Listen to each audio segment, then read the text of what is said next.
आज हम time response analysis करेंगे फर्स्ट ऑर्डर सिस्टम का और सेकंड ऑर्डर सिस्टम का, और उसके साथ स्टैंडर्ड टेस्ट सिग्नल दी गई ना उसको चेक करेंगे, और उसके राइज टाइम, सेटलिंग टाइम और ओवरशूट टाइम की कैलकुलेशन भी करेंगे। स्टार्ट करते हैं। ट्रांजिट रिस्पॉन्स होता है जो बिल्कुल स्टार्ट में जैसे ही हम सिस्टम को इनपुट देते हैं, एक्टिवेट करते हैं, तो वो वाला रिस्पॉन्स होता है। अब वो वाला रिस्पॉन्स जैसे ही टाइम अप्रोचेस टू इन्फिनिटी होता है, यानी कि आप ज़्यादा टाइम गुजर जाता है, तो वो रिस्पॉन्स खत्म हो जाता है, वो ज़ीरो हो जाता है। इसी तरह स्टेडी स्टेट, उससे आगे वाला रिस्पॉन्स सारा स्टेडी स्टेट रिस्पॉन्स होता है, क्योंकि वो ट्रांजिट कंडीशन से निकल के स्टेडी स्टेट कंडीशन में चला जाता है। अब देखिए, ये एक यूनिट स्टेप इनपुट के लिए दिखाया गया। अब इनपुट दिया हमने, इनपुट जब अपनी रेंज में चली गई है, तो इससे पिछले वाला सारा ये वाला रिस्पॉन्स ट्रांजिट रिस्पॉन्स था, और इससे अगले वाला जो सारा अपने लिमिटेड एरर के अंदर आ गया, तो ये अगले वाला स्टेडी स्टेट रिस्पॉन्स है।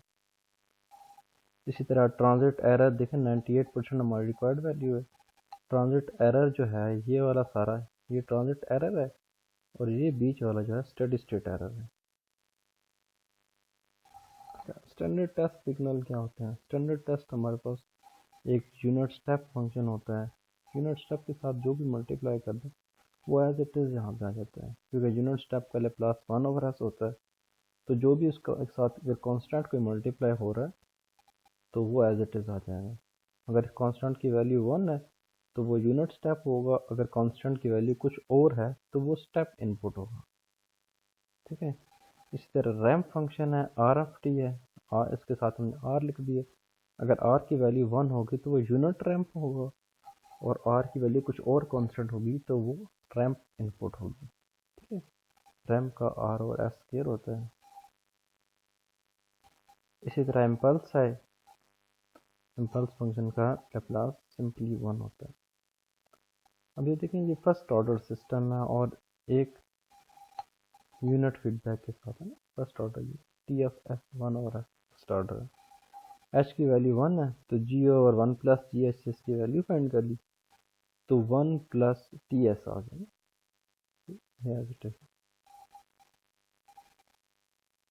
अब 1 प्लस टी एस आ गया। अब फर्स्ट करें, इसको मैं जो इनपुट देता हूँ वो स्टेप इनपुट देता हूँ।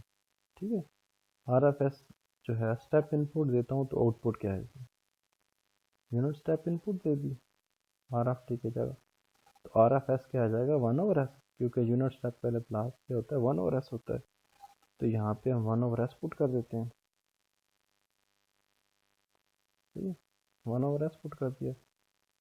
अब ये इसको अगर हम पार्शियल फ्रैक्शन से सॉल्व करें तो a डिवाइडेड बाई एस कर दिया, b डिवाइडेड बाई, क्योंकि दोनों को अगर t से डिवाइड कर ले तो s प्लस 1 होती है, यहाँ से होता है। तो यहाँ से a और b की वैल्यू फाइंड कर ली। ठीक है, a और b की वैल्यू जो फाइंड कर ली वो हमने यहाँ पे लिखी। a की वैल्यू 1 है, b की वैल्यू -1 है। अब ये सिंपल 1 है, 1/s सिंपल 1 है, तो ये e raise to power -at है, तो -1/t के साथ a की वैल्यू जो है यहाँ 1/t लिखी हुई है, तो वो एज इट इज लिख दी। अच्छा, ये देखिए, उसका हमने रिस्पॉन्स शो किया इस सर्किट का ना, 1 minus E raise to power 1/t into टी, या t ओवर बड़े वाला t में। अब देखेंगे, जब t की वैल्यू 1 तक पहुंचती है तो ये ओरिजिनल का 63% तक आ जाता है। इसी तरह 2t तक पहुंचते हुए 86% तक आ जाता है। 3t तक 95% तक आ जाता है। तो 4t तक हम इसको एनालाइज कर सकते हैं। 4t तक 98%, हमने पिछले केस में कहा था अगर 2% हमारा एरर हो तो हम 4t तक ये ओरिजिनल वैल्यू पहुंच जाएगी।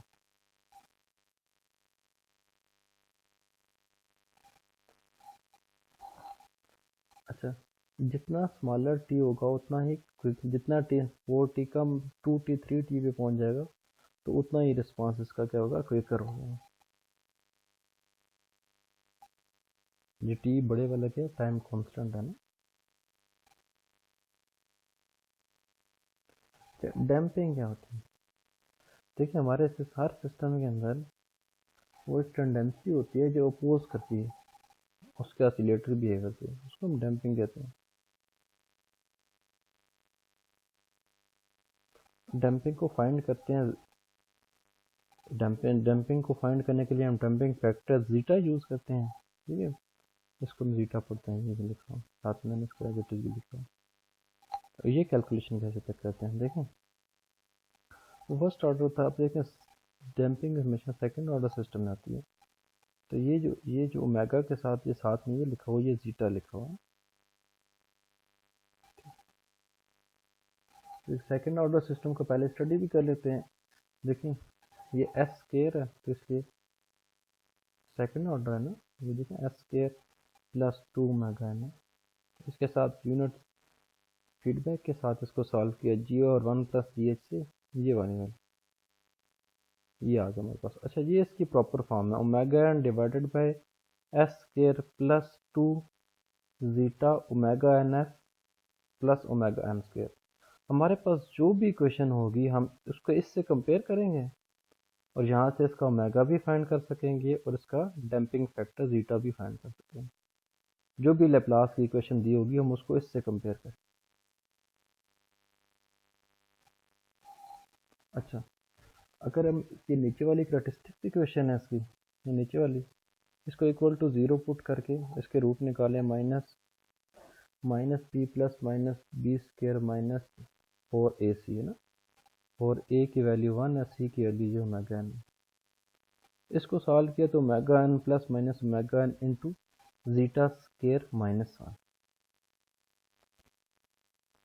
अब जीटा स्केयर माइनस 1, क्योंकि सारे इसके करैक्टरिस्टिक जीटा स्केयर माइनस 1 के साथ ही हैं, ये वाली वैल्यू अगर 0 हो गई या इसमें क्या अंक फ़र्क पड़ेगा, जीटा स्केयर माइनस 1 अगर ग्रेटर देन 0 होगी तो इसके जो भी पोल्स हैं या रूट्स हैं वो रियल एंड डिस्टिंक्ट होंगे या रियल एंड अनइक्वल होंगे। ठीक है, मतलब रियल एंड डिस्टिंक्ट भी कह दें या रियल एंड अनइक्वल कह दें। अब रियल एंड रिपीटेड कह दें या रियल एंड इक्वल कह दें, जब zeta 1 minus 1 is equal to 0 होगा। देखना जब इज इक्वल टू ये वाली चीज़ 0 हो जाएगी तो यही वाला रूट 2 दफ़ा आ जाएगा, क्योंकि सेकंड ऑर्डर सिस्टम है। अब अगर इसकी वैल्यू लेस देन 0 होगी, जब इसकी वैल्यू लेस देन 0 होगी तो यहाँ इमेजिनरी वाली टर्म आ जाएगी, जब इमेजिनरी वाली टर्म आ जाएगी तो यहाँ कम्प्लेक्स रूट्स आ जाएंगे। ठीक है, अगर क्वाड्रेंट की बात करें तो कम्प्लेक्स रूट कौन से क्वाड्रेंट में होते हैं, ये रियल एक्सिस होते हैं, ये इमेजिनरी एक्सिस होता है, ये रियल एक्सिस होता है। ठीक है, तो कम्प्लेक्स रूट जो है इस सेकंड या थर्ड में भी आ सकते हैं ना। अच्छा, अगर जीटा एन की वैल्यू 0 से 1 के बीच में हो तो वो सिस्टम अंडर डेप्ट होता है। ठीक है, 0 से 1 के बीच में हो तो वो सिस्टम क्या होता है, अंडर डैम्प्ड होता है। उसके पोल्स लेफ्ट साइड पे हैं, इमेजिनरी है ना। सिस्टम क्या है, आसपास इसका स्टेप रिस्पॉन्स दिखाया गया है। इसी तरह अगर जीटा की वैल्यू 1 हो तो वो सिस्टम क्या है, क्रिटिकली डैम्प्ड है, रिपीटेड रूट्स हैं। जब जीटा की वैल्यू देखें जीटा की वैल्यू 1 कब होगी, जब ये जीटा की वैल्यू 1 होगी तो ये सारा क्या हो जाएगा, 0 हो जाएगा। तो इसी तरह जब जीटा की वैल्यू लेस देन 1 होगी तो ये वाली लेस देन 1 के लिए ये वाली टर्म आएगी ना।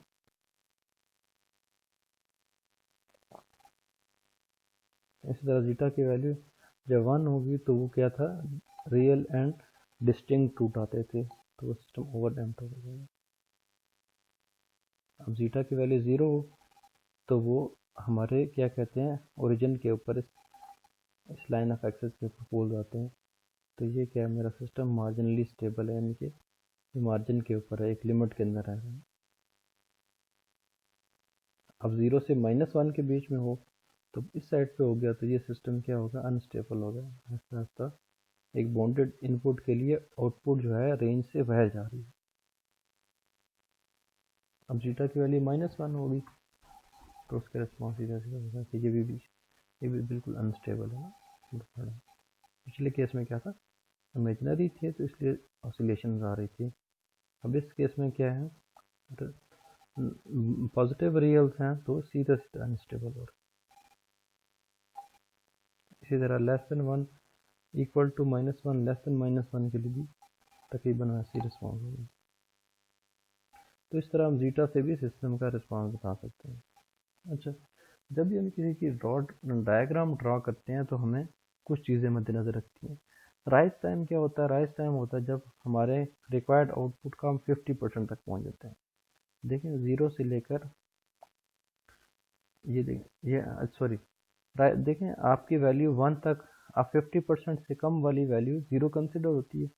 तो 0 से लेकर 0.5 तक वैल्यू सारी हम डिले टाइम कहते हैं। Delay time until reach 50% of final value. अब राइज टाइम वो होता है जब हम पहली दफ़ा इस लिमिट को टच करते हैं। ठीक है, 0.98 है, इस लिमिट को पहली दफ़ा यहाँ से चढ़ते हुए इस जगह टच किया, तो ये वाला क्या है, इसका राइज टाइम है, ये लिखा होती है आर। ठीक है, अब जब इसकी पीक वैल्यू को टच करते हैं, मैक्सिमम वैल्यू को, तो ये वाला इसका पीक टाइम होता है, और ये इसकी मैक्सिमम पीक है ना अपनी ओरिजिन से। और सेटलिंग टाइम क्या होता है? जब हम अपनी लिमिट के अंदर आ जाते हैं। यहाँ से लेकर यहाँ तक हम कौन सा ट्रांजिट रिस्पॉन्स कहते हैं, इससे आगे वाला स्टेडी स्टेट रिस्पॉन्स कहते हैं। डिले टाइम को कैसे फाइंड किया जाता है? देखिए, डिले टाइम यहाँ से 0 से 0.5 तक था, 1 + 0.7 जीटा ओवर ओमेगा है। इसी तरह राइज टाइम 90% तक पहुँचने के लिए TR = pi minus B over omega D. Omega D delay time हम पहले फाइंड कर चुके हैं ना जी। तो बीटा की value tan inverse 1 - zeta not divided by zeta से फाइंड कर सकते हैं। इसी तरह मैक्सिमम ओवरशूट भी फाइंड कर सकते हैं, exponential of zeta not divided by 1 - zeta के स्केयर रूट से। ये नेगेटिव है ना परसेंटेज में। इसी तरह हम इसका पीक टाइम फाइंड कर सकते हैं, सेटलिंग टाइम भी फाइंड कर सकते हैं, जैसे हम पिछले केस में कहा था कि 4T तक पहुंचते हुए तकरीबन अपनी रेंज के अंदर 98% तक आ जाती है। एक एग्जांपल है, देखें GFH की वैल्यू है, यूनिटी फीडबैक है, तो G/1 प्लस GH किया, H की वैल्यू 1 है तो यहाँ पे G एज इट इज लिख दिया। यहाँ पे इसकी कैरेक्टरिस्टिक इक्वेशन ये नीचे वाली आ गई, इसको हम ओरिजिनल वाली इक्वेशन से कंपेयर करेंगे। Omega N S square plus 2 zeta omega N S omega N square, ये बिल्कुल शुरू में मैंने आपको बताई थी। अब देखें ये वाली चीज़ 2 जीटा एन ओमेगा एन यहाँ किसके इक्वल है? 5 के। ठीक है, ओमेगा एन स्क्वायर किसके इक्वल है? यहाँ पे 16 के। जब ओमेगा एन 16 के इक्वल है तो ओमेगा क्या हो जाएगा? 4 हो जाएगा। पॉजिटिव वैल्यू लेनी है ना, तो 2 जीटा एन किसके इक्वल है? यहाँ पे 5 के, तो जीटा क्या आ जाएगा? यहाँ पे 2 ओमेगा उधर जाकर डिवाइड हो जाएगा, जहाँ पे इसकी में साई की वैल्यू फाइंड करें। जब साई की वैल्यू फाइंड कर ली तो हम इसका सेटलिंग टाइम भी फाइंड कर सकते हैं, डिले टाइम भी फाइंड कर सकते हैं, मैक्सिमम पीक शूट या कोई भी ऊपर वाली वैल्यू सारी फाइंड कर सकते हैं।